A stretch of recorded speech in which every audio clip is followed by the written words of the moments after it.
চলে আসলাম আজ রায়পুর ফিশারিতে। একসময় জায়গাটা ছিল রায়পুরের অন্যতম সুন্দর পর্যটন কেন্দ্র। মানুষ পরিবার নিয়ে ঘুরে আসতো, প্রকৃতির সৌন্দর্য উপভোগ করত।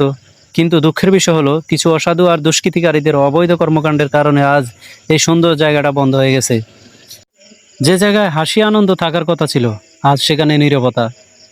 কয়েকজন মানুষের ভুলের কারণে পুরো এলাকার মানুষে হারিয়েছে একটা সুন্দর বিনোদনের স্থান। আসলে একটা জায়গাকে সুন্দর রাখতে হলে শুধু সরকারের দায়িত্ব না, আমাদেরও সচেতনতার দায়িত্ব রয়েছে।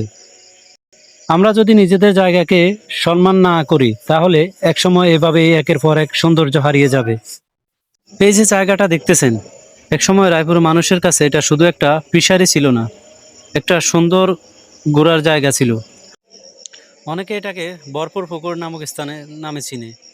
প্রকৃতির এত সুন্দর একটা জায়গা, কিন্তু কিছু অসচেতন আর দুষ্কৃতিকারীদের কারণে আজ সেই আগের পরিবেশটা আর নেই। যেখানে পরিবার নিয়ে মানুষ ঘুরতে আসতো, আজ সেখানে আগের থেকে আনন্দ হারিয়ে গেছে। আসলে একটা সুন্দর জায়গা নষ্ট হতে বেশি সময় লাগে না।